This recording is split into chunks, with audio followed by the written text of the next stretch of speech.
também, adquirindo a Protega, né? Então hoje a gente atua como Safer barra Protega, para conseguir ainda mais, né, atender da melhor forma possível e de uma forma bem mais ampla também os nossos clientes em relação à parte de segurança de informação, segurança cibernética.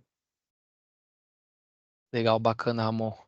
Bom, Vitor, apresenta rapidamente aí antes da gente iniciar aí, por favor. Excelente. Obrigado pelo convite primeiro, né, pessoal? Eu sou o Victor Perego, sou o líder da nossa prática de cyber aqui na IG, né, do nosso produto de riscos cibernéticos, né, de seguro de riscos cibernéticos.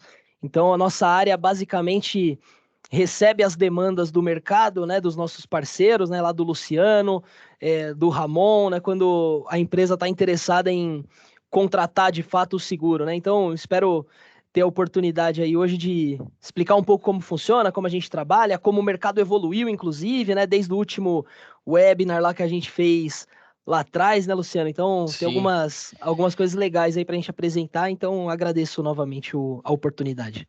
Não, legal, eu que agradeço. Acho que o último webinar que a gente fez, pô, se você pegou ali o seguro cyber, que, né, parece ser um negócio bem complexo, assim, para quem não está muito familiarizado, ou explicou de uma forma muito didática, então acho que a expectativa tá alta aí para a sua apresentação de hoje. Ah, Ramon, vamos lá, acho que vamos iniciar o nosso webinar aqui. É, Fica à vontade aí, a ideia é bater um papo descontraído. Pessoal, só um pouco da dinâmica, tá? Acho que vai ser até mais produtivo o pessoal apresentar o que a gente se programou ali para o nosso webinar e depois a gente vai ter uma sessão ali de perguntas que a gente vai abrir aí né, para as pessoas fazerem perguntas para o Ramon e para o Vitor. Então, vamos lá, Ramon, fica à vontade. Ótimo, obrigado, Luciano. Bom, então, pessoal, o que a gente propôs aqui, né, como tema principal, né, tendências emergentes em segurança cibernética, né? Então, a gente vai falar um pouco das estratégias para proteger seus ativos digitais e também o papel do seguro cibernético. Aqui é basicamente um pouco da agenda, né, que a gente vai discutir. Aqui eu vou falar um pouco dos top 3, né, das ameaças cibernéticas, quais os riscos emergentes em tecnologias disruptivas, também um pouco das respostas de incidentes e recuperação, né. Depois o Vitor vai apoiar bastante aí com casos práticos, né, falando um pouco do cenário de seguro cibernético. Depois a gente vai discutir também a parte de desafios futuros e previsões e abrir também para perguntas e respostas, né, eventuais dúvidas aí que vocês tiverem ao longo da apresentação. Bom, aqui começando, né, falando sobre as top 3 ameaças cibernéticas, né, então a gente fez diversas pesquisas ali, tudo apontava para essas três, né, malware, phishing, juntamente com engenharia social e ataques a infraestruturas críticas. Bom, malware, para quem não sabe, assim, falando bem rapidamente, é um software malicioso, né, da categoria, né, é uma categoria que inclui vários tipos de programas nocivos, né, como vírus, worms, trojans, ransomware, spyware, adware, enfim, várias sopas de letrinhas aí.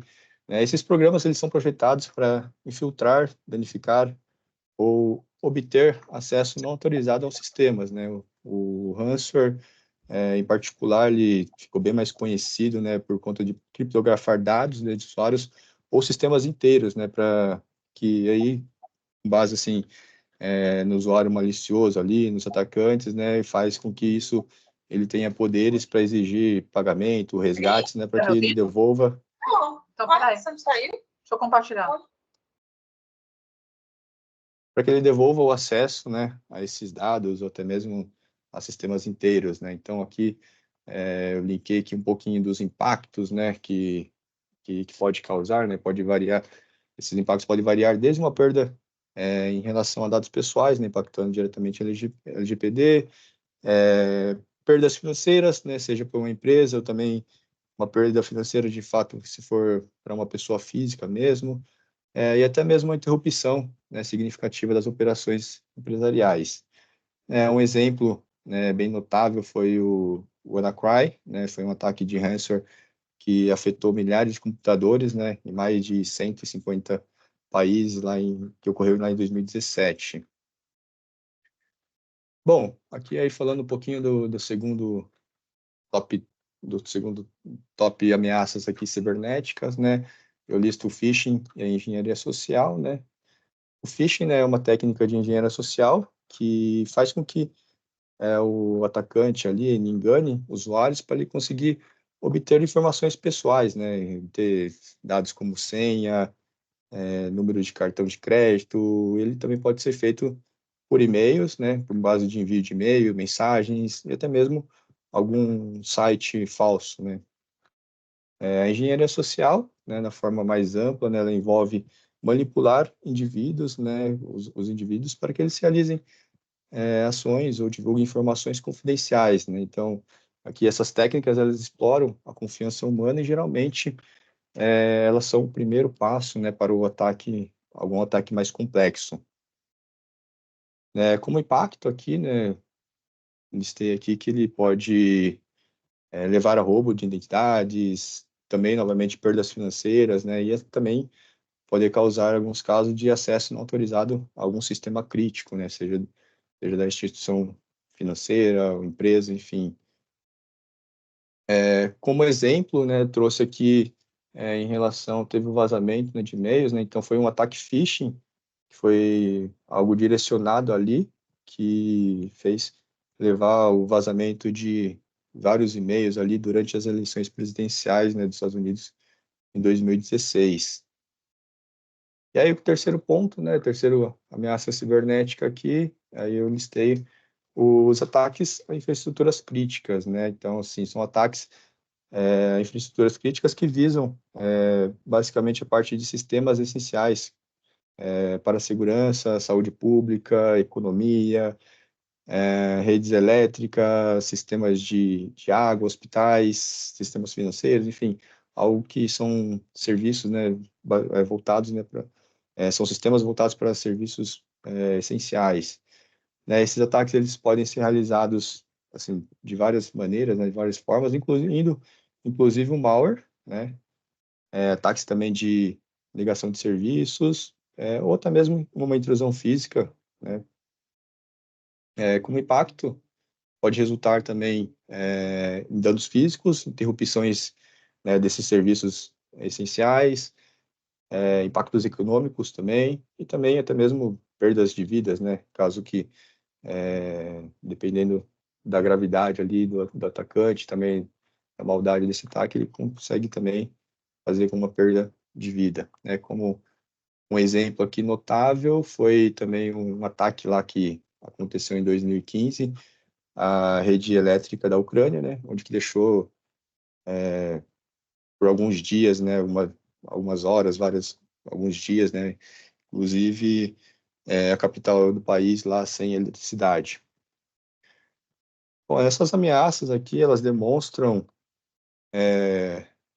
a importância de você praticar, né, assim, adotar, né, práticas robustas em relação à segurança da informação, segurança cibernética, né, também adotar tecnologias também para você conseguir prevenir esse tipo de ataque, né. Então, assim, também diversas outras ações, como atualização regular de sistemas, treinamentos, né, para funcionários, para caso assim consiga reconhecer uma tentativa de phishing, ou até mesmo, né, conscientizar as pessoas, né, para evitar que divulgue informações confidenciais em locais públicos, para uma possível tentativa ali de engenharia social, o uso de autenticação multifator também é uma abordagem proativa para a segurança das infraestruturas críticas. Seguindo aqui com a agenda, que a gente vai falar um pouquinho sobre os riscos emergentes, né, em tecnologias disruptivas, né? Tecnologias disruptivas, né, têm um potencial de transformar a indústria, né? São tecnologias inovadoras ali que acabam até mudando a questão assim de como que a tecnologia é utilizada, né? Ela pode também mudar o seu modo de vida, a sua interação social, então, mas aí, no entanto, essas tecnologias, elas trazem, essas inovações, né, podem trazer consigo novos riscos, né, alguns desafios, muitos dos quais têm implicações significativas para a segurança, né, tanto a parte da segurança mesmo em si, a parte de privacidade também, estabilidade social e também econômica, né, pode mudar também a questão da economia até de um país. Aqui abaixo tem listado, né, uns 4 itens, né, que vou falar um pouquinho sobre eles, né, dos principais riscos, e também explicar um pouquinho dos principais riscos ali emergentes associados a cada uma dessas tecnologias. Aqui, no caso, o primeiro item, né, inteligência artificial e automação, assim, é um tema aqui que é muito discutido aqui nos últimos anos, esse ano principalmente, assim, está se falando muito em IA, né, então, mas, assim, traz riscos, né, em relação à segurança cibernética, por exemplo, sistemas, assim, que utilizam IA, né, podem ser usados para desenvolver novos ataques cibernéticos, né, ataques cibernéticos mais sofisticados, pode também ser utilizado para automatizar algum processo de descoberta de vulnerabilidades, também, consequentemente, explorar aquelas vulnerabilidades, né? E também é possível utilizar, né, uma das formas também de utilizar IA também, realizar ataques de phishing personalizados, né? Então, a tecnologia é boa também, assim, pode beneficiar vocês no dia a dia, né? As pessoas no seu dia a dia, no seu trabalho, mas também pode também beneficiar atacantes ali, pessoas maliciosas que podem fazer uso dessas tecnologias e conseguir também algo de forma maliciosa. Segundo item, né, internet das coisas. Aqui também com diversos dispositivos sendo conectados a redes, né, então aumenta, né, a questão da vulnerabilidade em relação à segurança da informação, né, também nesses dispositivos de IoT, né, frequentemente eles acabam apresentando falhas, né, de segurança, né, então que pode ser que com essas falhas podem explorar, né, possível que sejam explorados algum ataque de rede, pode também ocasionar algum tipo de espionagem, ou até mesmo invasões de privacidade.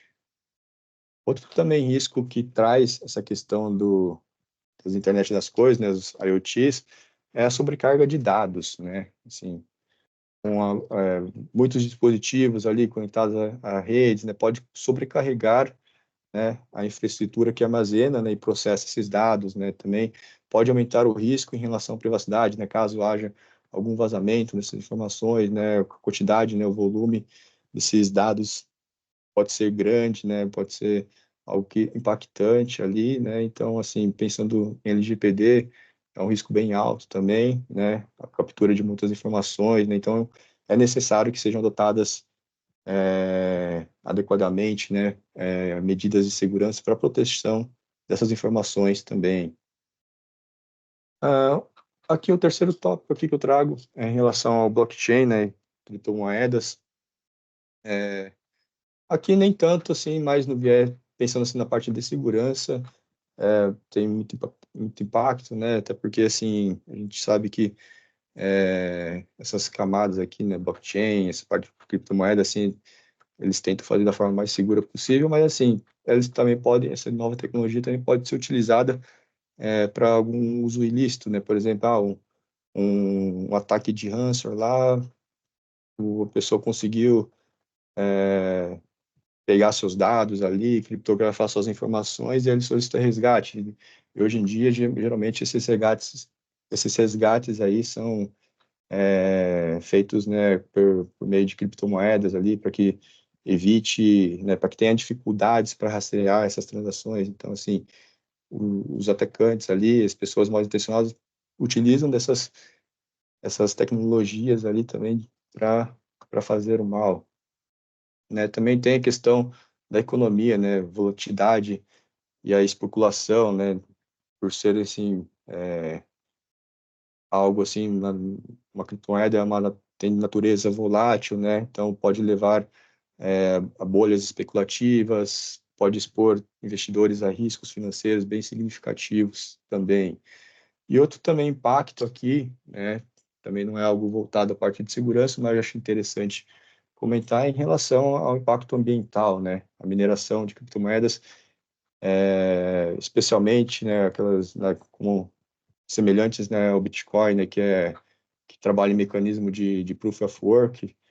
Então, aí ele consome, tem um consumo excessivo de energia, isso pode levar a sérios impactos ambientais também.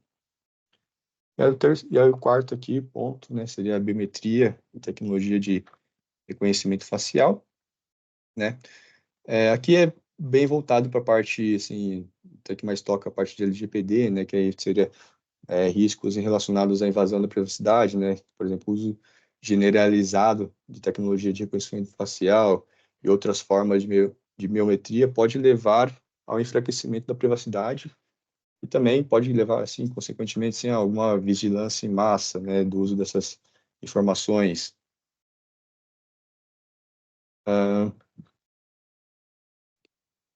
Bom, seguindo aqui, né, o último tópico aqui que eu tinha comentado, que falaria, seria sobre a resposta a incidentes e recuperação, né? Aqui a resposta a incidentes, né, refere-se ao método pelo qual uma organização lida com um evento de segurança cibernética ou alguma violação de dados, né? O objetivo é abordar e gerenciar, né, situações de maneiras a limitar os danos e reduzir o tempo de recuperação e também reduzir os custos, né, para uma possível recuperação. O plano de resposta a incidentes, ele, assim, bem desenvolvido, ele envolve algumas fases, digamos, críticas, né? Então, assim, são essenciais que sejam executadas algumas etapas para um plano bem completo em resposta a incidentes, né? Que eu listei 6 etapas aqui, né? Então, assim, tem a etapa de preparação, né? Que também linkando um pouquinho com serviços da Safeway, né, que a gente apoia diversos clientes na elaboração de políticas, procedimentos, aplicações de treinamentos, campanhas de conscientização, também podemos apoiar também com a parte de alocação de recursos, também ferramentas necessárias, né, para que tenha uma resposta ao incidente eficaz.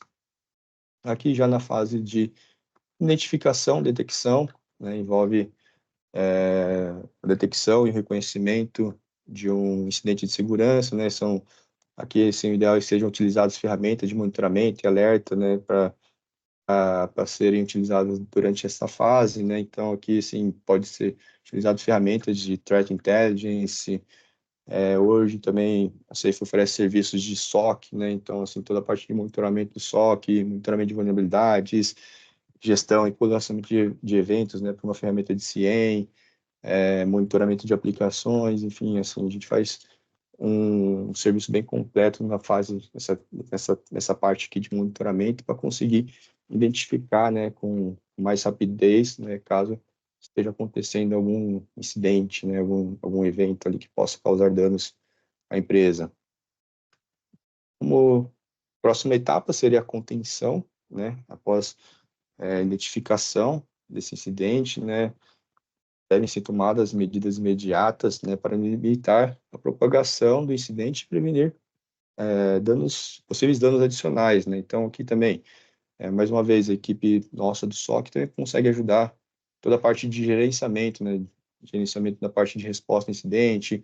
Temos uma equipe de Blue Team, onde pode fazer, né, apoiar na parte de planejamento das respostas, e também depois seguir, né, com a erradicação, né, que aí seria a remoção da causa raiz, né? Então, após você tendo a contenção ali, daquele incidente, a causa raiz do incidente ela é identificada e removida, né, do ambiente, que pode envolver também exclusão do malware, fechamento, né, assim, correções de vulnerabilidades e atualização de sistemas, né? Então, aí também, mais uma vez, o nosso SOC também consegue apoiar, né, na parte de esse gerenciamento aí da resposta aos incidentes, a equipe de Blue Team também consegue apoiar esse planejamento aí das respostas e atuação aí na erradicação, e também temos, assim, equipes que possam também apoiá-los na parte de investigação, né, serviços voltados para a parte de forenses, né, também, a gente costuma apoiar bastante clientes nesse tipo de etapa.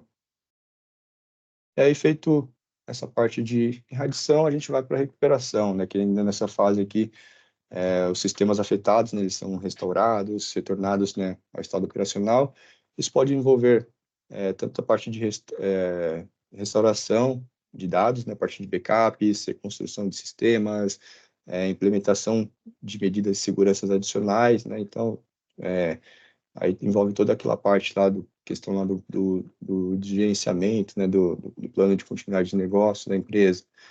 E aí, feito isso, aí a parte final aqui, né, até para fechar aqui essa primeira etapa aqui da apresentação, justamente as lições aprendidas, né, que é muito importante também, que deva ser considerado em todo esse processo aqui, caso haja algum incidente, né, onde que essas lições aprendidas, né, após a resolução do incidente, é interessante que haja uma revisão, né, após a ação, né, que seja identificada ali os pontos fortes, os pontos fracos, né, na resposta e aplicar melhorias, né, no plano de resposta a incidente e na postura de segurança em geral. Não, legal, Ramon. Obrigado aí pela apresentação. Achei bem didático e confesso que a gente estava conversando ali antes, né? Ele tinha até comentado que ia trazer as tecnologias disruptivas e para mim o que é mais impressionante é como a tecnologia vem avançando, né? Você falar a internet das coisas, blockchain, enfim, poxa, inteligência artificial então realmente traz riscos adicionais e a gente vai falar um pouquinho mais para frente aí sobre o futuro, né? O que esperar, eu sei que é difícil prever o futuro, mas acho que a ideia é um pouco isso, né? Bom, Vitor, bola com você agora, puder falar um pouquinho mais agora, né? O Ramon trouxe essa parte de cibersegurança, dos riscos. O Vitor agora da IG vai falar um pouco mais agora sobre o seguro cyber, explicar direitinho aí como se aplica e trazer alguns cases práticos para nós, tá bom? Excelente, pessoal. Vitor, só antes um Claro. recadinho. Pessoal que entrou um pouco atrasado aí, só lembrando, a gente, né, a reunião está sendo gravada até para dar oportunidade para as pessoas que não conseguiram entrar aqui depois assistirem com calma. Então, ela está sendo gravada. A gente avisou isso aí lá no comecinho, né? E daí a gente vai disponibilizar aí depois nos canais do YouTube para que o pessoal possa assistir, tá bom? E também no final a gente vai abrir para perguntas para os participantes aí. No final a gente vai conversar um pouquinho mais e quem tiver pergunta vai poder aí abrir o microfone para fazer as perguntas. E também vocês devem ter percebido, né? Até para não ficar aquele negócio de webinar onde é tudo fechado, tudo travado, sem microfone, sem câmera e tudo mais.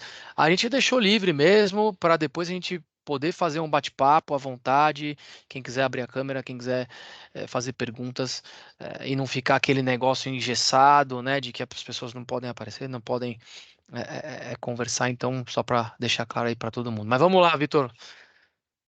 Microfone aberto, né, Luciano? É isso aí. É isso aí. Mas, bom, agradecer de novo o convite aí e a oportunidade de falar com todos aí que se interessaram, né, pelo nosso webinar. Até lembrando, né, o Luciano comentou a reunião gravada. A gente teve uma que a gente fez lá no meio da pandemia, né, Luciano? Quem quiser consultar lá no YouTube está disponível também, onde a gente fala bastante de assuntos que a gente vai falar aqui hoje, né?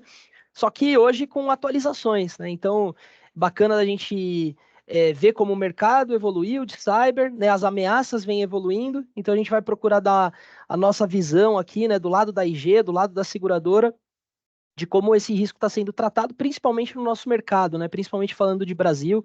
Tem alguns exemplos lá, eu vou tentar ser objetivo aqui na apresentação, até justamente para a gente ter tempo legal ali para perguntas que eventualmente a gente tenha, tá? Então deixa eu botar na tela sem mais delongas. Vocês estão vendo aí minha janela, né? Beleza.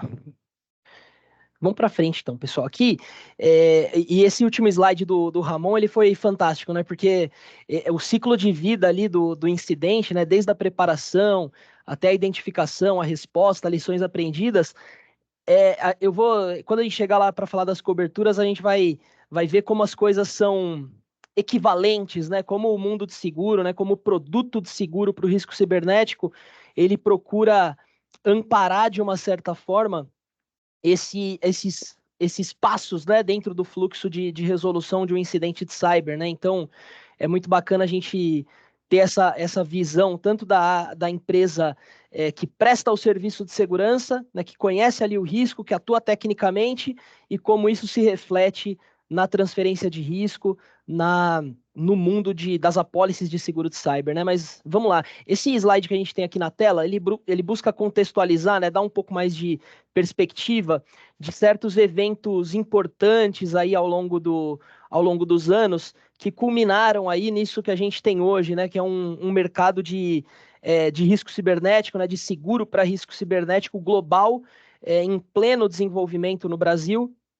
em um mercado bilionário globalmente, né? Então, é um assunto que vem sendo discutido e amadurecido desde década de 70, né, quando foi criada a primeira lei pensando em proteção de dados, né, pensando em privacidade no mundo, até a criação do produto, né, de seguro de risco cibernético pela IG, lá em 97 ainda, né, antes do 2000.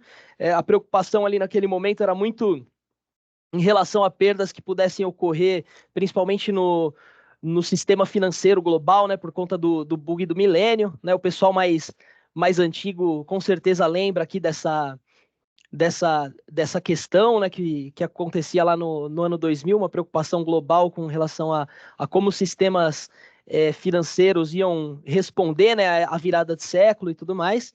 E a partir de 2005 começa a era dos vazamentos de dados, né, com a conectividade por meio da internet ficando cada vez maior, né?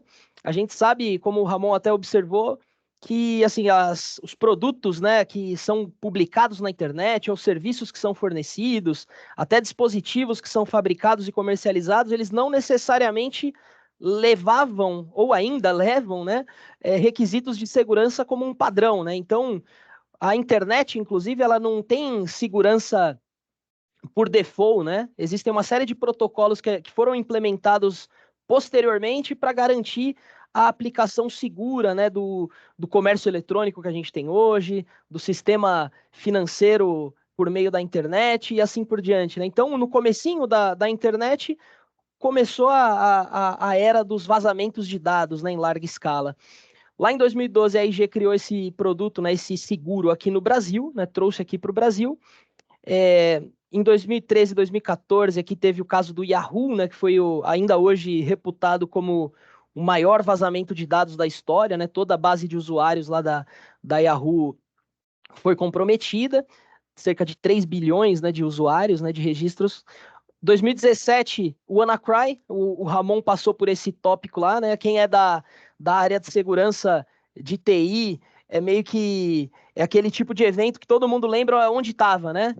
Quando aconteceu. Para quem trabalha na área, é meio que assim, eu lembro onde eu estava quando a gente soube do WannaCry, né? Que teve um impacto grande global e como também o Ramon pontuou, foi meio que o primeiro ransomware, né, a nível global, né, altamente disruptivo, altamente é, distribuído globalmente, né, sem um alvo muito específico, mas com um potencial de dano muito grande, né, porque ele se espalhou de uma forma muito ampla, né, globalmente falando, e é o primeiro ransomware mais famoso, né, digamos assim. O ransomware, como o Ramon comentou, é aquele vírus que ele entra na máquina, criptografa os arquivos da vítima, criptografa o sistema da vítima, e o atacante cobra um resgate para liberar essa máquina que ele fez de refém, né? Daí vem o ransom, né, na grafia do ransomware, né? Então, com o advento das criptomoedas,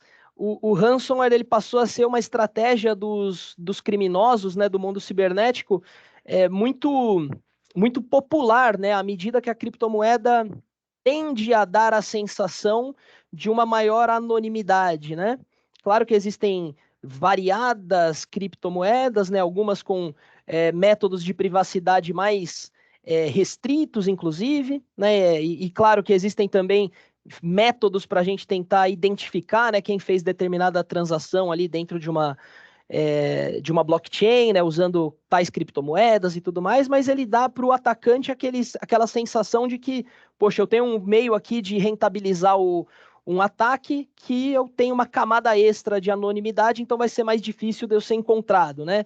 Então, a partir de 2017, o ransomware também passa a ser um assunto e uma ameaça muito iminente, né, para as empresas, globalmente falando. A gente, mais um pouquinho para frente, eu vou mostrar um pouco como isso refletiu, né, no mercado de seguro, mas ele é hoje, já dando, né, um spoiler aí, né, a maior preocupação do mercado de seguro para risco cibernético hoje é o ransomware, disparado, eu diria, né?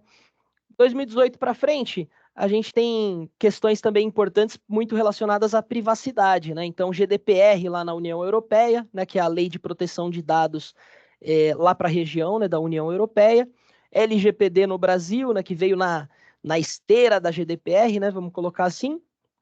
A partir de 2018, aqui no Brasil, o órgão regulador, né, do mercado de seguros, a SUSEP, ele cria um ramo específico para o produto de risco cibernético, né? Então, a partir de 2019, é possível consultar dados públicos sobre esse mercado, né? Então, por exemplo, tamanho do mercado, prêmio emitido, sinistros. Eu trouxe uma tabela mostrando um pouco da evolução disso, né, para a gente só dar uma visão, né? Não vamos entrar no detalhe ali das coisas, mas só para vocês terem uma visão de tamanho de mercado e tudo mais. E as projeções, né, para o crime cibernético, né? Esse é número de 2021, né, que era uma previsão. É claro que isso segue aumentando, né? Se a gente pegar o relatório atual, né, do Fórum Econômico Mundial, por exemplo, o risco cibernético segue sendo uma das principais preocupações, né, tanto para empresas como para governos globalmente, né? Então, é realmente um nicho de mercado, né, uma característica de risco que ele tende a se desenvolver amplamente ainda no Brasil, né? Um pequeno panorama assim do mercado, né, para a gente ter ideia de tamanho, né, que a gente tem na região e aqui no Brasil, né, o mercado global de 12 bilhões de dólares, né? Na América Latina, 200 milhões de dólares. Então a gente vê que é uma fração pequenininha do mercado global, né? Esse mercado global ele está muito, claro, 90% eu diria Estados Unidos, né? 90, 80%. E Europa, sendo a Inglaterra a geografia mais desenvolvida, né? Mas também com um tamanho comparativo em relação aos Estados Unidos, né? Bastante em desenvolvimento, né, se a gente for comparar, e no Brasil a gente tem um mercado ainda iniciando, né? Apesar da gente estar já existe um mercado bastante ativo, né, de corretores, de seguradoras atuando no mercado. Quando a gente coloca em perspectiva para o mercado global, a gente vê que a gente está, né, se desenvolvendo, né? Um mercado de 200 milhões de reais, cerca de 40 milhões de dólares aí no Brasil. Isso falando em prêmio de seguro, né? Então, o montante total que as empresas pagaram pelo seguro de cyber no Brasil. Aqui eu não vou entrar tão no detalhe, tá, gente? Mas isso é para vocês terem noção disso que eu falei no anterior, né? Então, isso aqui é o mercado brasileiro como fechou em 2023, né? Aqui nessa primeira coluna. Então, 205 milhões de reais, né, em montante total de prêmio de seguro. A IG tem cerca de 45% do prêmio, né, emitido. Foi a primeira seguradora que começou a operar no Brasil. Já teve maior consistência, inclusive ao longo dos anos, né, no desenvolvimento do produto, de equipe, inclusive, e tudo mais. Então a gente tem uma parcela significativa do mercado hoje. E Zurich e Tokio Marine, né, também muito relevantes no mercado nacional para esse nicho de seguro. Aqui mais para baixo a gente vê outras seguradoras muito relevantes, né?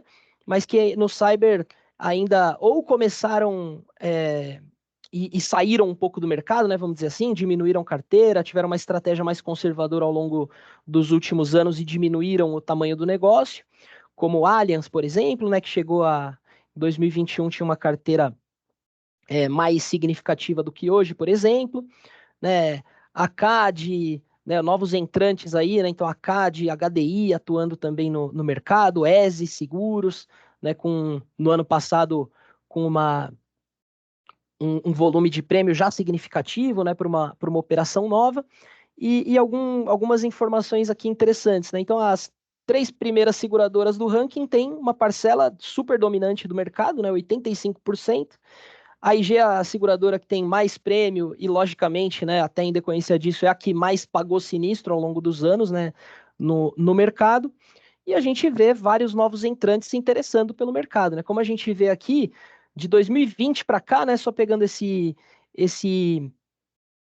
período de tempo, o mercado cresceu 5 vezes, né, de 40 milhões para 200 milhões. Então, ele é prêmio novo para a seguradora e para o corretor, né? Então, isso passa a chamar muita atenção na diversificação da carteira e, é claro, com tudo aquilo que o Ramon levantou na apresentação, né? Os riscos muito iminentes, a percepção do risco já muito grande, com vários exemplos de casos grandes, né, que aconteceram. Então, isso tudo vai trazendo para o mercado de seguro um atrativo maior, né? Então a empresa passa a olhar para o mercado de seguro, para esse produto específico, como realmente uma ferramenta que pode ajudar a empresa a suportar, né, a perda financeira decorrente do ataque cibernético, que no fim das contas é o que o seguro se propõe a fazer, né? Aqui nas ameaças, eu não vou repisar o que o Ramon já explicou na apresentação, né? A gente busca só deixar de uma forma mais esquematizada, né, na apresentação sobre o seguro, porque a gente tem as ameaças externas, né, que a gente costuma apontar ali como os invasores, né, os hackers criminosos, vamos dizer assim, que basicamente são organizações criminosas ou organizações hacktivistas, né? Então, aqueles ativistas que buscam, por meio da ação cibernética, causar o dano e passar uma mensagem política em decorrência disso. As ameaças internas lá do outro lado, que são funcionários que eventualmente são vítimas de esquemas ali de engenharia social, ou que se corrompem de fato, né, vendem credenciais válidas para um sistema, por exemplo, para que um criminoso consiga comprometer aquele ambiente e assim por diante. E o do meio, que hoje também tem uma relevância muito grande, que são fornecedores, né, os ataques à cadeia de suprimento. Então a gente vê que muitos dos ataques que ocorrem, o atacante ele compromete primeiro um fornecedor e a partir do fornecedor ele consegue causar o dano a uma empresa maior ou às vezes a muitas empresas que são suportadas por aquele fornecedor. Tem um caso que está se desenvolvendo nos Estados Unidos, né, de uma empresa importante lá do setor de saúde que consolida uma série de informações, tanto pessoais, né, e fornece serviços para, inclusive, pagamento, né, dos agentes do mercado de saúde. Plano de saúde, hospitais, clínicas e assim por diante. Então, um ataque que ocorreu nesse provedor-chave do setor, ele comprometeu todo o setor, né? Então, é um caso muito evidente sobre o ataque na cadeia de suprimento, né? Então, às vezes, a vulnerabilidade explorada não está no meu sistema, né? Eu cliente final, mas está no meu provedor que me fornece um serviço que é chave para o meu negócio. E por conta desse problema causado, dessa vulnerabilidade explorada num provedor de serviço, eventualmente os dados dos meus clientes foram vazados, empresa, tomador da pólice, fui responsabilizado por uma perda dessa natureza. Então, isso é algo que ocorre bastante também no nosso mercado. Aqui, gente, vamos entrar um pouco no que é a estrutura desse seguro, tá? Então, para o pessoal que não está habituado, né, ao mundo de seguro, eventualmente, existe no produto de cyber, né, no seguro para risco cibernético, 2 grupos grandes de cobertura, né, na mesma apólice. Então, aqui a gente vai estar falando, lá do lado esquerdo do slide, de cobertura para resposta ao incidente, basicamente aquilo que o Ramon explicou no último slide ali da apresentação dele, né? Então, todo o trabalho do próprio segurado para se recuperar do ataque. Então, empresa, sofri um ataque, né? Eu estou sendo vítima ali de um ransomware, por exemplo. Como o Ramon explicou, eu vou provavelmente precisar colocar um parceiro ali, vou precisar contratar a Safeway, por exemplo, para investigar o que aconteceu, recuperar meus bancos de dados, trabalhar na restauração ali dos sistemas que foram comprometidos no ataque. Isso é tudo custo de resposta ao incidente, né? Então, prejuízo do próprio segurado com ações que ele teve que tomar para se recuperar tecnicamente, inclusive, do ocorrido. Então, além da parte técnica que permeia esse momento de crise, né, do ataque cibernético, existem os outros custos que são comuns nesse tipo de situação, né? Então, por exemplo, se o ataque tirou a empresa do ar, né, inclusive, né, se conseguiu paralisar um setor-chave da companhia, o faturamento da empresa, o financeiro, a linha de produção e assim por diante, isso pode gerar um lucro cessante, por exemplo. Então, isso é uma cobertura dentro do seguro de cyber também. Em decorrência do ataque, vazaram dados pessoais. A empresa teve que se retratar publicamente, teve que notificar pessoas que tiveram dado vazado, teve que fornecer serviços de monitoramento de crédito para as pessoas que tiveram dado pessoal vazado.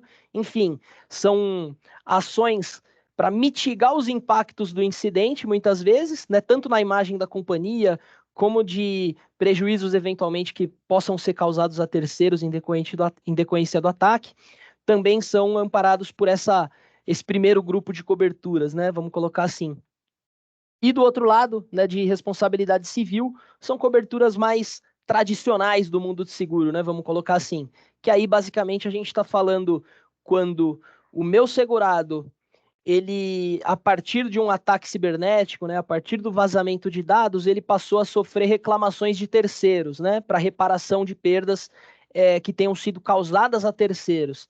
Então aí o seguro ele vai amparar basicamente custos de defesa, né, então honorários com advogados e assim por diante, e indenizações que o segurado seja obrigado a pagar para reparar danos morais e assim por diante. Além de multas, né, que está destacado aí no slide também. Então, como a gente fala bastante de LGPD também, né, no contexto de segurança, de proteção de dados pessoais e tudo mais, se a empresa é enquadrada numa LGPD, por exemplo, e é obrigada a pagar uma multa em decorrência de um procedimento administrativo, o seguro também paga, também ampara esse custo, né?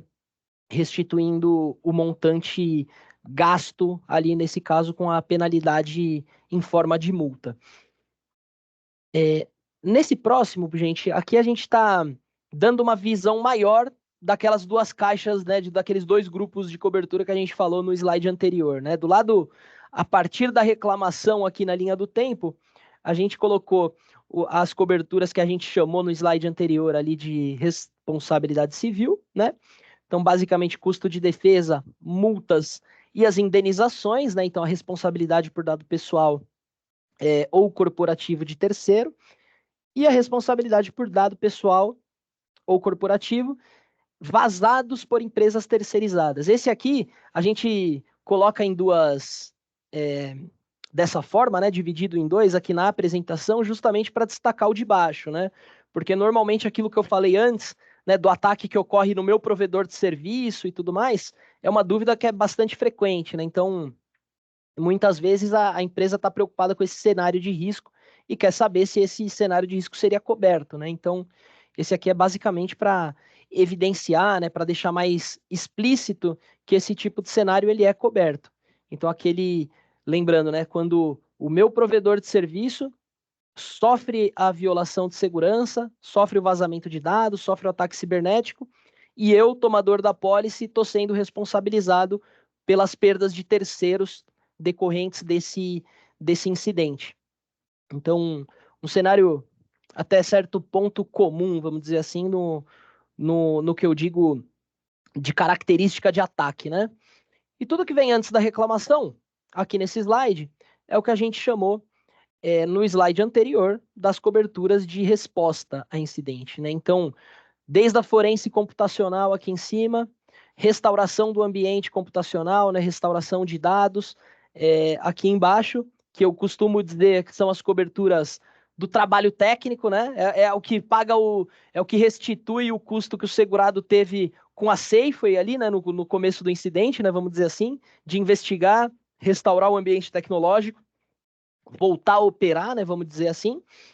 E os demais custos são aqueles que dependem muito do impacto que o incidente causou, né? Então, restituição de imagem, por exemplo, é uma cobertura que normalmente será acionada quando o incidente teve alguma repercussão pública, né?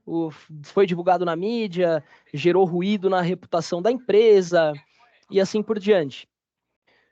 Notificação e monitoramento, uma cobertura também super importante, né? A partir do momento que a LGPD também coloca explicitamente a responsabilidade das empresas em notificar, né, os indivíduos que eventualmente tenham dado vazado, que eventualmente tenham sua privacidade violada, né, os dados pessoais tratados de forma incorreta, vamos colocar assim.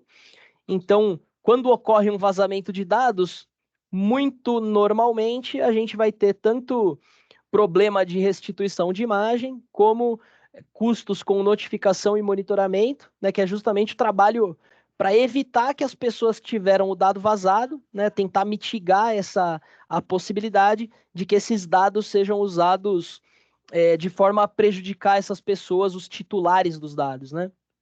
Então isso super importante como um custo de mitigação dos desdobramentos do ataque cibernético, né?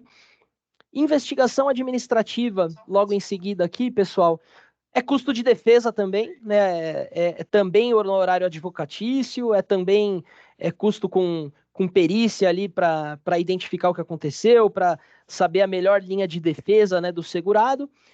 Só que ele está, ao invés de estar atrelado a uma reclamação de terceiro, ele está atrelado a uma definição na pólice que é a ação regulatória, né? Então é a única diferença.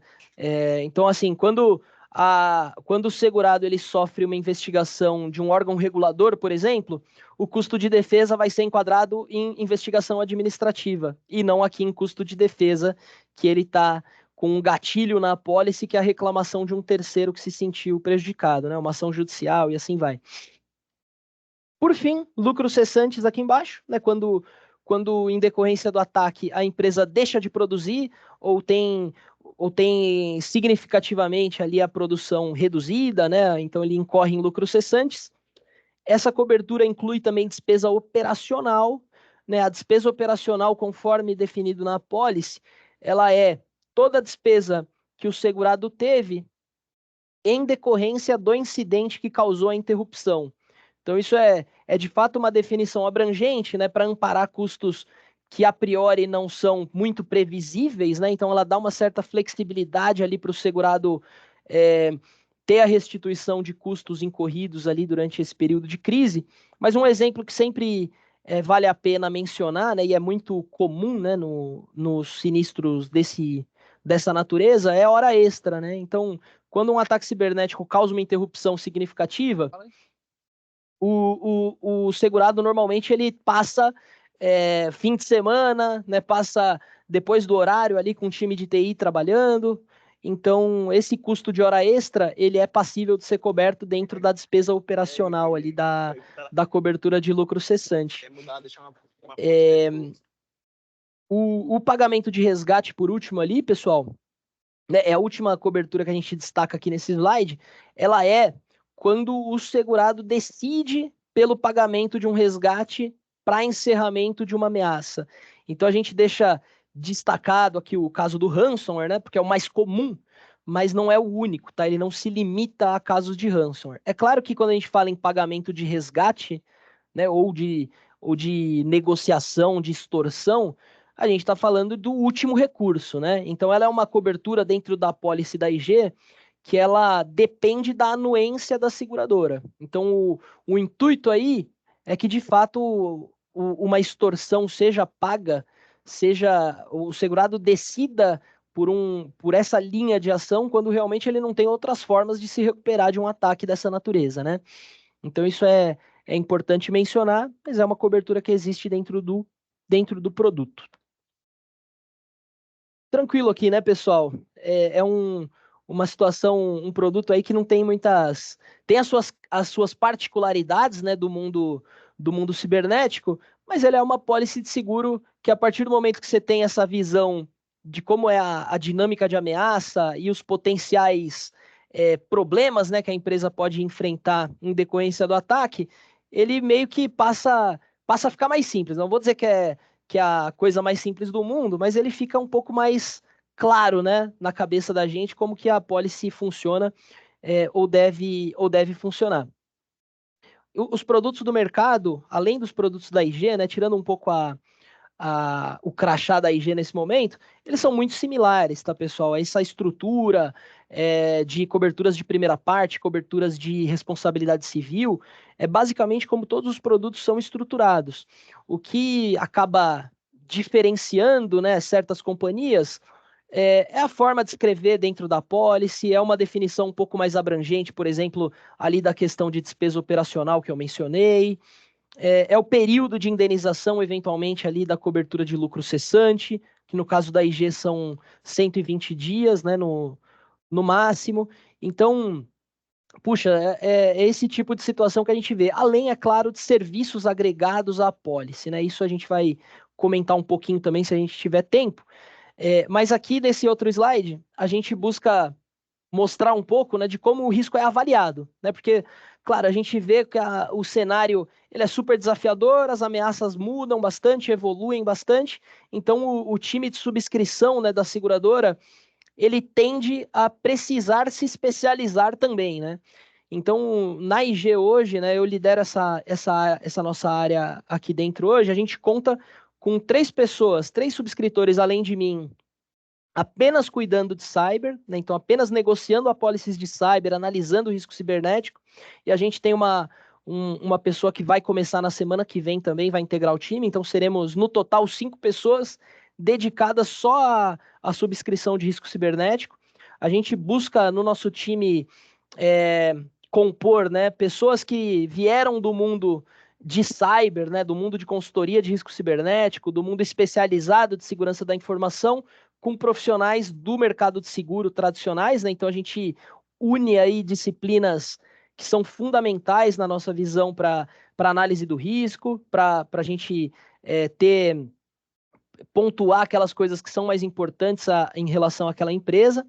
E o que a gente mostra nesse slide é basicamente o esquema de como isso funciona, né? Então, quando chega uma demanda para a gente lá da corretora, a gente vai olhar basicamente fontes externas, né? Então, usar ferramentas que nos trazem informações estruturadas sobre aquele risco, né? Vulnerabilidades que estejam publicadas sobre aquela companhia, incidentes que eventualmente aquela companhia foi afetada, assuntos que se tornaram públicos em relação àquela companhia e que podem ter repercussão na nossa análise para o cyber. Então, primeiro a gente vai ter essa visão externa inicial, né? Daí a gente vai passar para a avaliação dos questionários de risco, né? A gente usa basicamente questionários do mercado todo, né? É claro que a gente prefere o questionário da IG, que está mais no dia a dia nosso, né? Ele é um pouco mais completo do que a gente vê no mercado e tudo. Isso dá para a gente uma velocidade até no processamento da informação que chega maior, né? Gera alguns indicadores também que podem ser compartilhados com o segurado, né? De eventuais ações de melhoria que podem ser feitas e assim por diante.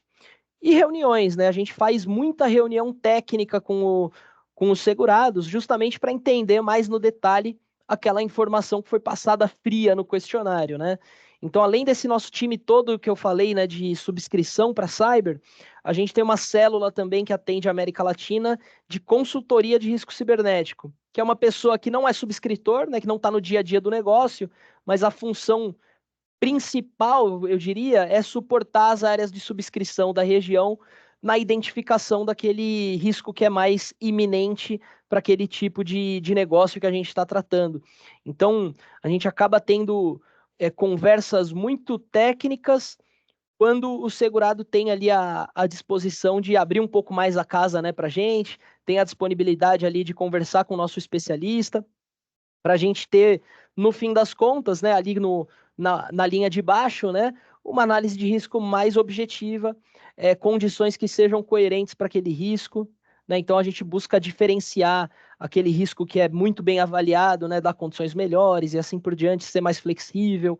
Então, quanto mais informação a gente tem, mais a gente gosta, né? O subscritor adora ter um pacote de informação bom para trabalhar. Aqui, gente, entrando um pouco nessa questão de ransomware, né? Como eu comentei, e o Ramon destacou também na apresentação dele, o ransomware hoje é um dos principais vetores de ataque, né, que o criminoso utiliza. E essa atividade, ela passou a ser altamente profissionalizada, vamos dizer assim, né? Então, existem grupos hoje que atuam como um ransomware as a service, né? Um modelo, como se fosse um modelo de licenciamento de software na nuvem, né, que a gente costuma conhecer como software as a service. Os criminosos que atuam nessa modalidade, eles têm uma organização tão sofisticada hoje em dia que eles atuam no modelo de ransomware as a service. O que significa isso, né? Existe um provedor que desenvolve o malware e existem atacantes que contratam esse serviço desse fornecedor do malware, vamos colocar assim, e se ele conseguir atacar uma determinada empresa e conseguir um resgate, ele divide essa essa comissão com o provedor do malware, né? Então, assim, é um serviço de aluguel, de fato, de uma estrutura criminosa, né, de ferramentas que auxiliam aí o crime cibernético, né? Então, a sofisticação desses grupos ela vai aumentando cada vez mais, né? E os times de segurança, por outro lado, correndo atrás de fechar as portas e entender como esses caras estão atacando e traçar planos melhores para a defesa. Então, é realmente a dinâmica de gato e rato ali, né? Com os criminosos do mundo cibernético. Exfiltração de dados antes da criptografia. O que é isso? É o que a gente chama de dupla extorsão, né, no mundo de cyber. O que significa, né? Antes do criminoso criptografar os dados, ele rouba aquelas informações. Então, primeiro, ele entra em contato com a vítima e fala: olha, eu criptografei toda a sua base, todos os seus sistemas, eu preciso que você me pague tantos bitcoins para eu te devolver a chave, né, para você conseguir restaurar seus ambientes. Aí você vai lá e paga, ele te restitui. Só que aí ele volta e fala: olha só, antes de eu criptografar os dados, eu fiz a cópia de tudo. Então, se você não me pagar de novo mais tantos bitcoins, esse dado que eu roubei, eu vou vazar na internet, eu vou vazar na Deep Web. Então, ele tem essa dinâmica de dupla extorsão, né? Ele rouba primeiro o dado, depois ele criptografa o ambiente. E aí ele faz as duas interações ali de extorsão com a vítima. Então, os ataques, eles se tornaram, né, ao longo desse período, isso a gente está falando basicamente de 2020 para cá, tá, gente? Quando o ransomware passou a ser uma pedra no sapato maior, né, vamos dizer assim. Então, os ataques se tornaram muito mais direcionados, né, muito mais profundos e trabalhados. Quando a gente falou lá atrás do WannaCry, né, em 2017, ele foi um ataque que não foi coordenado, né, ele não tinha uma vítima definida, né, até o montante de resgate que era pedido ali pelo criminoso não era tão significativo, né? Mas hoje, pelo contrário, as gangues elas atuam de modo a identificar empresas que são relevantes, onde ele pode causar um dano grande e pode ter uma vantagem muito grande ali em impedir a extorsão. Então ele busca cada vez mais vítimas, né, alvos que sejam maiores, né, alvos que podem render um resgate maior. Aqui mais alguns números, tá, pessoal? Então, quando a gente soltou esse estudo, né, lá em 2020, a gente tinha um aumento de frequência muito grande, né, nos sinistros relacionados a ransomware especificamente. Empresas de todas as indústrias impactadas. Então, quando a gente pensa, pessoal, poxa, tem certas indústrias que são mais afetadas estão mais expostas a um risco de privacidade, por exemplo. Faz todo sentido. Agora, quando a gente fala em ransomware, ele está muito atrelado à tecnologia que é usada naquela empresa, né? Então, hoje, quando uma vulnerabilidade em um software muito popular ela é descoberta, essa vulnerabilidade pode afetar todos os setores da economia, né? Então é isso que a gente vê mais ou menos com a dinâmica do ransomware, porque eventualmente uma vulnerabilidade, por exemplo, de Windows, que é algo que está amplamente adotado em empresas de todo o setor, quando uma vulnerabilidade crítica nesse software ela é encontrada, todas as empresas passam a ser uma vítima em potencial, vamos colocar assim, né? Então a dinâmica de ataque ela se retroalimenta, né, com as vulnerabilidades novas que vão sendo descobertas. Valores de sinistros ultrapassando facilmente a casa de 10 milhões de dólares. 2 vezes, né? Então, quando ocorreu aquilo que eu comentei, né, da dupla extorsão, né, quando os dados foram roubados antes da criptografia, os custos foram 2 vezes maiores, né? Então, a gente percebe que quando o criminoso adota esse tipo de ação, o sinistro é mais caro para a seguradora, logicamente. 20% dos sinistros lá em 2020 relacionados a resgate e extorsão, né? Então, a pedidos de resgate que foram realizados, e um aumento de 7 vezes nas notificações de sinistro na comparação entre 18 e 2020. Lembrando, né, gente, lá em 2020 foi quando entrou a pandemia, né? Então as empresas foram correndo para o home office, né? Muitas vezes sem ter o ambiente tecnológico preparado da forma mais adequada, né, para suportar o novo modelo de trabalho, e isso abriu uma brecha enorme em várias empresas globalmente, né? Então, foi o momento realmente que a sinistralidade do produto de cyber mais bombou assim no mercado. Alguns exemplos, né, gente? Falando em trazer alguns casos reais, né? Eu tenho alguns aqui que a gente pegou de notícias globais, né, que saíram, e depois a gente tem um slide mostrando só casos que vieram a público no Brasil, tá? Então, para não parecer que qualquer coisa que só acontece nos Estados Unidos, né? Mas são casos interessantes que ganharam repercussão, né? Esse aqui é o caso do MGM, né? A rede de hotéis e resorts e cassinos e tudo mais, que foram afetados por um ransomware lá no ano passado, a final de 2023. A gente tinha, esses últimos anos, né, o mercado ele tem meio que pensado, pô, essa questão de ransomware já passou, né, já ficou lá atrás, não é mais uma preocupação, e pelo contrário, né, a gente vê cada vez mais vítimas sendo divulgadas aí nos fóruns de Deep Dark Web diariamente, né, então é algo que continua acontecendo muito. No caso do MGM, eles tiveram perdas esperadas aí de 100 milhões de dólares, né? Além do trabalho de recuperação ali que a gente falou bastante, com relação também a vazamento de dados, né? Que afetou esse caso. Aqui embaixo eu coloquei só um print, né? De como o sinistro ele fica registrado muitas vezes dentro do sistema da seguradora, né? Como esse caso é um caso público que é segurado, parte do risco, né, é segurado pela IG, tem um pequeno registro sobre o acontecido, né? Então, o segurado reportou um incidente de cyber no dia tal, envolvendo um alegado vazamento de dados e reportou que teve a criptografia dos seus sistemas, né? Então, um caso de ransomware e vazamento de dados, né?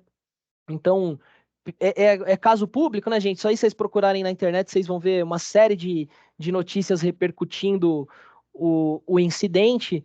E lá nos Estados Unidos, né, as companhias elas já têm uma obrigatoriedade de comunicar os investidores sobre os ataques cibernéticos, né, dando mais informação sobre se aquele ataque é material ou não, se aquilo vai repercutir no resultado da companhia ou não.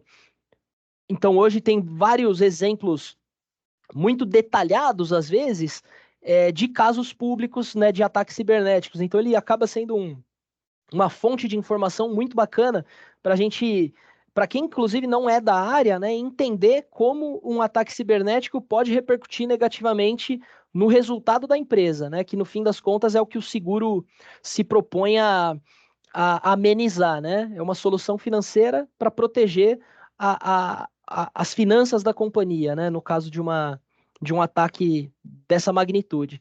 Esse outro caso aqui que eu coloquei, esse aqui eu destaquei algumas coberturas lá do seguro só para ilustrar, né, como elas funcionariam e tal, mas é um caso também de 2 fundos de pensão. Esses casos aqui são do estado da Califórnia, nos Estados Unidos. Foi o maior vazamento para esse setor específico já registrado, né? Cerca de 770 mil aposentados tiveram dado vazado. E esse aqui eu gostei desse caso justamente para ilustrar aquilo que eu falei ao longo da apresentação, né?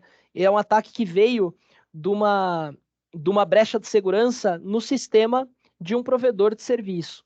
Então é aquele caso que tem ocorrido cada vez mais, né? Como as empresas são muito interconectadas hoje, o cenário onde o provedor ele é atacado e causa o dano para o tomador da pólice, ele é realmente um cenário que precisa ser olhado cada vez com mais detalhes, sabe?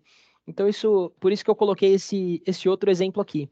Aqui a gente entra mais no detalhe, né, do que foi reportado, mas aqui a gente vê, né, alguns exemplos interessantes de coberturas que poderiam ser acionadas nesse caso. Então, aqui a notícia nos conta, né, que todos os membros que foram afetados, né, todos os membros desse fundo de pensão que foram afetados, eles são elegíveis a receber 2 anos de monitoramento de crédito, que é parte da nossa cobertura de notificação e monitoramento. Então, assim, a partir daquele vazamento de dados, né, massivo, de 700 e tantos mil usuários, a empresa teve que fornecer serviço para monitorar o uso desses dados pessoais no sistema financeiro, justamente para minimizar a possibilidade desses aposentados aí, no caso, terem seus dados usados em fraudes ali no sistema financeiro. Então, é um serviço que normalmente é prestado por birôs de crédito, né, agências de proteção ao crédito e tudo mais, né? O caso aqui, ó, a notícia coloca, né, que foi um serviço fornecido pela Experian, né, o Serasa aqui no Brasil, né? E é algo que tradicionalmente é coberto em todos os seguros de risco cibernético, né? É um ataque, aqui embaixo ele destaca, né, que afetou centenas de negócios e agências governamentais no mundo todo. Então, essa vulnerabilidade que foi explorada é um daqueles casos que eu mencionei, que é um software tão popular, né, que é usado em tantos negócios, em tantas soluções que são usadas no dia a dia de negócios, que quando uma vulnerabilidade crítica é identificada num software desse, ele afeta milhares de organizações, mundo afora. Então, é por isso que esse é um caso interessante da gente ter em mente. Aqui a gente destaca a parte de cobertura de restituição de imagem, né? Porque uma das coisas que a notícia repercutiu foi assim, os aposentados perguntando, né? Poxa, por que demorou tanto para o fundo reportar o que aconteceu, para passar, né, o que deveria ser feito, vista em face do acontecido. Então a empresa se posiciona, né, aqui nas aspas, né, dizendo, poxa, a gente tinha que ter certeza, né, do que tinha que ser feito, de todos os fatos que aconteceram, antes de se comunicar, né, antes de alertar os aposentados ali que tiveram dado vazado. Então, assim, até a forma de se comunicar com a imprensa, se comunicar com o público, no momento de crise, ela é muito importante, né? Então, é um trabalho que vai acabar sendo fornecido, né, no caso real ali da crise cibernética, por firmas de assessoria de imprensa, relações públicas e, de preferência, empresas que são especializadas nesse tipo de crise, né? Porque a crise no mundo de cyber, ela tem suas particularidades também, né? Como essa interconexão com outros agentes de mercado. Então, o cuidado ali, ele acaba tendo que ser muito maior, né? O nível de detalhe ali no fluxo de comunicação e tudo mais. Então, isso é bastante interessante. Por último, aqui eu coloquei o destaque para os custos de defesa e as indenizações, né? Então, o que foi reportado, né, é que pelo menos duas ações, né, ações de classe, foram movidas contra a empresa fornecedora do software, né, que é a Progress Software aqui. Então, em decorrência do ataque, né, que causou esse dano tão grande a empresas, a milhares de empresas mundo afora, a empresa fornecedora do software ela passa a ser alvo de ações de classe, né, buscando a reparação dos danos causados ali. Quer falar aí, Luciano? Não, achei muito interessante esses casos que você está trazendo aí. Bom, já que você interrompeu, não estava querendo interromper, Não, fica à aproveitar vontade, para comentar com todo mundo aí. A ideia é a gente compartilhar as apresentações com vocês, tá bom, pessoal? Para que vocês tenham acesso às duas apresentações aí, feitas pelo Ramon e pelo Vitor. E a gente já tem até, o Vitor me permite aí, vamos até mudar um pouco, acho que o ritmo aí do nosso webinar, deixar para a gente falar um pouco de futuro, já que a gente até já tem uma pergunta aqui, tá? Então eu vou já excelente, vamos lá. aproveitou que você me passou a bola aqui, já vou encaixar a pergunta do Tá Flávio excelente. Eduardo Schmidt. Desculpa se eu não Deixa eu voltar pronunciei pra certo, tela aqui, mas ele está perguntando aqui, ó. Imagino que os seguros têm como adquirir apenas parte da cobertura do seguro, correto?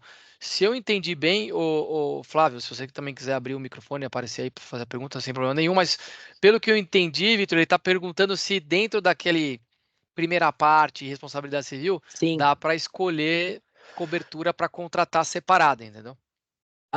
Cara, é perfeito, né? Porque com certeza, né, isso é uma possibilidade. E esse é o trabalho do corretor especializado aí, né? Do Luciano, da turma da AIO, porque é justamente aquilo. A gente, quando recebe uma demanda, Normalmente, a primeira interação, a gente vai apresentar a cobertura completa, né? Vamos colocar assim, tudo que o produto cobre. Agora, quando a gente chega naquelas conversas, né, que a gente mencionou, muitas vezes a gente vai identificar, poxa, para essa empresa, o que faz mais sentido, né? E até a própria corretora e, claro, o cliente, pô, eu quero segurar o meu lucro cessante. Eu estou mais preocupado com isso. Então, tal cobertura, nem quero contratar. Tranquilo.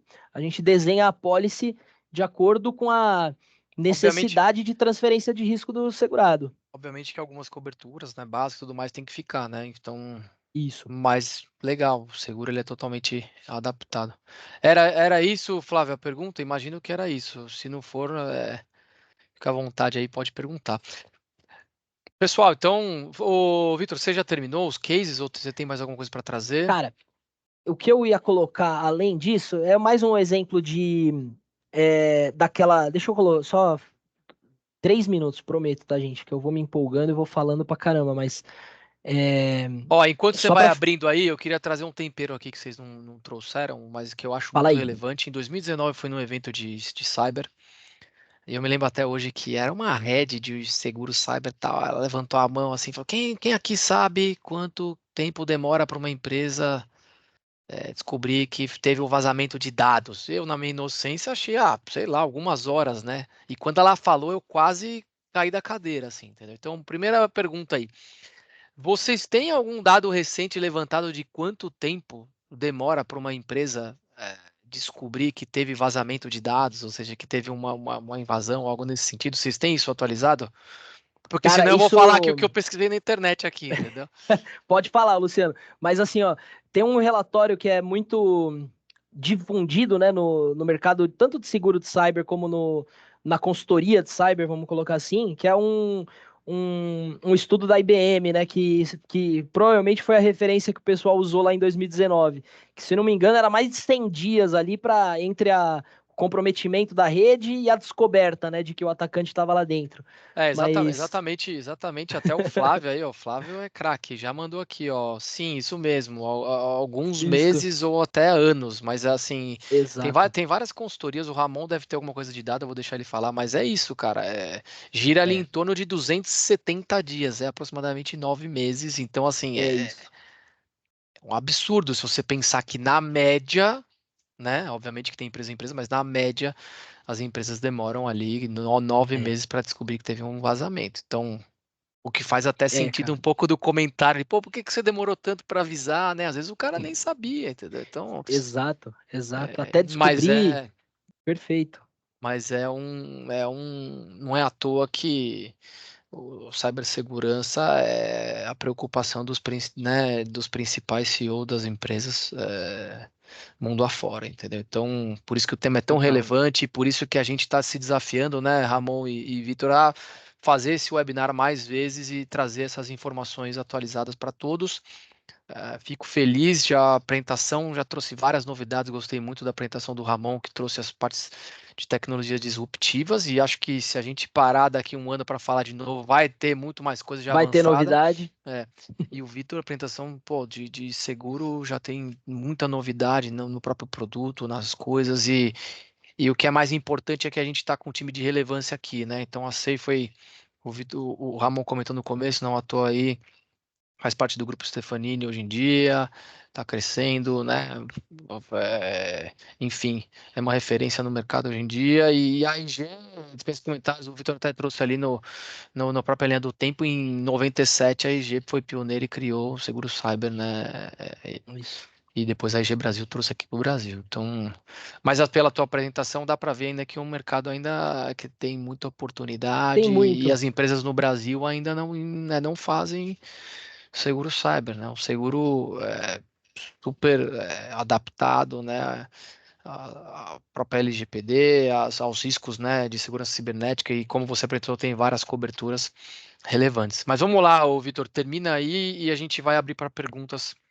Perfeito. Não, aqui, pessoal, fechando, né? Nesse último destaque de coberturas aqui, né? Que usando esse caso como referência, né? Então, a Universidade da Geórgia investigando ali o escopo do ataque, a severidade do ataque, né? Que basicamente a gente pode correlacionar ali com o serviço de forense computacional, né? De informática forense, que é uma das coberturas lá do seguro também, né? Então a gente vê que um incidente só, ele gera coberturas em diversas coberturas oferecidas pela Policy de Cyber, né? E aqui, aquilo que eu falei, né? Para não parecer que é só caso de Estados Unidos, né? Que a gente trouxe as notícias em maior nível de detalhe, mas a gente vê isso aqui só do ano de 2023 e até outubro, né? A quantidade de casos que vieram a público no Brasil, né? Então a gente vê aqui Tudo publicado, Vitor, isso aí. tudo publicado, isso é só dado público.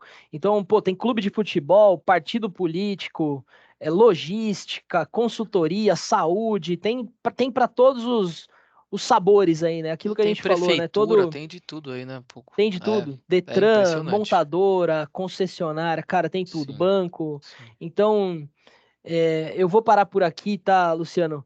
Não, beleza. Pra gente tomar as perguntas, mas queria Vamos mostrar lá. isso porque, de fato, ele é um slide que ficou muito bacana lá da Ibras PD, né? Bom, E gera a conscientização, às vezes, né, não, legal. do que está Bom, acontecendo. obrigado aí por ter trazido mais uma vez de uma forma tão didática a parte de seguro, que é sempre, às vezes parece ser complicado, mas você trouxe de uma forma muito simplista aí pra gente e bacana. Obrigado, com cases práticos. Pessoal, vamos abrir então para algumas perguntas. Por favor, fiquem à vontade, abrir o microfone. Se quiser abrir a câmera, fica à vontade. Se quiser, até para a gente organizar, não sei como vai estar de perguntas, se quiser levantar a mãozinha ali no Teams, eu vou chamando aí. A gente faz a pergunta aí pro Ramon, pro Vitor. Se quiser fazer para mim também, se eu souber responder, eu respondo. Mas vamos lá. Alguém tem alguma pergunta? O Flávio mandou uma pergunta boa. Flávio, quer mandar mais uma pergunta aí? Estamos ao dispor. O pessoal tá inibido. Bom, se ninguém tiver nenhuma pergunta, então vamos seguir. Acho que é para fechar aqui com o nosso painel, né? A gente nesse desafio aqui para realmente falar sobre os desafios do futuro, as previsões. Sempre difícil isso, né? Mas eu já adiantei um pouco aqui. A minha visão é que o mundo, né? As tecnologias caminham muito rápido e cada vez mais rápido, né? O que tem aparecido de novas tecnologias, o Ramon resumiu ali para a gente alguma delas e não vai parar de surgir, o que aumenta muito, né, os riscos cibernéticos atrelados, né? Então, acho que isso também foi legal a apresentação, porque Ramon falou ali no começo e o Vitor trouxe um monte de case, dados e números que desde, né, que a gente fez nosso webinar lá em 2021, eles só aumentaram, né? E faz muito sentido. Principalmente que a gente passou um período ali de pandemia, como o Vitor comentou muito bem, muitas empresas colocaram o pessoal de home office, às vezes não dá tempo, não tem a segurança necessária, tal, explodiu lá, sei lá, 7 vezes o número de casos. Então, queria, Ramon, se você comentasse um pouco a tua percepção nesse sentido, os desafios do futuro, previsões, óbvio, ninguém tem bola de cristal, mas meramente que um bate-papo, se você puder passar um pouco aí da tua visão. Ótimo, perfeito. De fato, assim, essas novas tecnologias acho que vão continuar sendo um desafio ali, né? Que eu comentei a parte de inteligência artificial, os atacantes estão utilizando da inteligência artificial para ter ataques mais sofisticados e também, assim, a parte de segurança precisa também utilizar dessas inteligências aí para também ter forma de prevenção mais sofisticada também, né? Então, isso, com certeza, tá crescendo aí, utilização de IA. O Victor também tinha comentado ali sobre Ransomware as a Service também. Então, isso, por exemplo, uma pessoa com pouco conhecimento, quase nenhum conhecimento, vai conseguir fazer um ataque bem sofisticado também. Então, isso também é mais uma preocupação, porque aí a pessoa não precisa ter muito conhecimento ali para que ele consiga fazer algo errado ali, algo malicioso, né? A IoT também, né, que eu tinha comentado, assim, com o surgimento de novas tecnologias, sempre tudo conectado à internet ali, sempre tudo na rede, então isso também vai ter o desafio ali das empresas que desenvolvem esses IoTs aí, desenvolver com mais segurança também, para que não tenha vazamento, roubo de informações ali, dados, sim, enfim. E aí vai, assim, né? Assim, se eu for falar também, eu falo também da parte de privacidade, regulamentações, né? Por exemplo, cada vez mais você vê, assim, por exemplo, o Banco Central, SUSEP, a indústria automobilística também criando normativas, criando regulamentações para fortalecer a parte de segurança da informação. E isso sem falar da GDPR, LGPD, na América do Sul está tendo bastante movimento em países como Argentina, Chile, também estão desenvolvendo suas leis também para proteção, privacidade dos dados. Então isso sempre vai acabar sendo algo que vai continuar aí para o futuro aí, essa parte de proteção, privacidade de dados. O que eu vejo, assim, a Moté tentando contribuir, né? Hoje em dia você tem muito aqueles ataques, né? Principalmente celular, por mensagem, o cara manda uma Uhum. mensagem ou manda um e-mail, né? A pessoa lê, ele tá na correria, lê rápido, clica, alguma coisa nesse sentido. Com essas novas tecnologias, daqui a pouco vai ser um vídeo fake, sei lá de quem, com inteligência artificial, que vai parecer que é Sim, uma sim. pessoa falando uma coisa, clica aqui, o cara clica, pronto, caiu, entendeu? Então, Uhum. para mim, Exatamente. assim, o negócio tá avançando muito rápido e quando tá lá um hacker, um atacante, como vocês falaram, o cara pensa pro mal e vai tentar fazer de tudo para, né, que o ataque seja bem sucedido e ele conseguir aí todas as coisas aí que o próprio Victor falou. Então para mim, assim, é preocupante, só tende a piorar. O que eu percebo, assim, é que o negócio está cada vez mais crítico e muitas empresas, muitos empresários ainda não estão dando a devida atenção nesse sentido. Então, não é que vai acontecer, já está aí. O Vitor trouxe um monte de informações e casos. Então, para mim, realmente é alarmante, é preocupante os negócios, Sem falar principalmente também ligado. da questão da mão de obra também, né? Com cada vez tudo assim mais sofisticado, os ataques mais sofisticados, assim, Sim, as pessoas também precisam se atualizar também para sim, conseguir formas de prevenção mais eficazes, né? Então tem a questão da mão de obra aí, escassez de uma pessoa bem qualificada que possa também sim. atuar nessa linha de defesa. E, e assim, né, só contribuindo também, né, muitas presentes aqui, ou até as pessoas que vão assistir podem pensar, pô, mas seguro são para empresas grandes. Não, até no próprio último webinar, o Vitor trouxe exemplos de pequenas empresas que contrataram um seguro cyber e tiveram, por exemplo, sinistros que foram cobertos de lucros cessantes, tal. Eu me lembro até que você deu o exemplo da maquininha que ficou, sei lá quantos dias sem faturar, enfim. Então, é um seguro bem sofisticado. Vitor, até falar um pouco da sua percepção, fala também um pouco, né, de mercado, como é que você vê, mas também queria que você falasse um pouco do seguro, né? Como é que a IG está se preparando? Existe um fast track, por exemplo, para as cotações para empresas menores? Porque a gente sabe que, como você mesmo falou, o questionário, Boa. quanto mais informação, melhor. Então, vocês estão olhando para isso? É, e depois eu já vou fazer mais uma perguntinha aqui que o Júnior acabou de fazer no chat. Eu tô vendo aqui a do Júnior. É, Cara, a Pô, gente então já tem pode responder hoje. aí, já é para você. Eu já vou responder, porque de fato, assim, a gente faz, tá, Júnior? É Para claro quem não viu que aqui, o Júnior perguntou: a IG faz é seguro para o setor público? isso. Sim, a gente tem uma área específica, né, para relacionamento com o setor público, né, que basicamente faz o tracking, né, dos processos que estão em andamento, as licitações que estão em andamento, e a gente busca participar sempre que possível. Hoje ainda a percepção geral, tá? É claro que tem empresas públicas que fogem à regra, mas no geral não é o setor que tem a maior maturidade para o risco cibernético. Portanto, nem todas ainda buscam ativamente a cobertura do seguro, né? Muitas vezes a empresa pública, claro, vai priorizar a proteção antes da transferência do risco, né? Então, o uso do orçamento ali da companhia, a gente vê ainda a busca pelo seguro, principalmente o de cyber, né? Naquelas que já são mais maduras, né? Na governança corporativa, e na própria maturidade de gerenciamento de risco cibernético, né? Agora o Luciano comentou, né, para empresas menores e tudo mais, a gente tem uma ferramenta para cotação online, né, do seguro de cyber, que para empresas de até 150 milhões de faturamento anual, e dentro de alguns controles mínimos ali de segurança implantados, o corretor consegue fazer a cotação cotação, emissão, tudo online, né, na ponta, com os parâmetros de aceitação muito mais rápidos, né?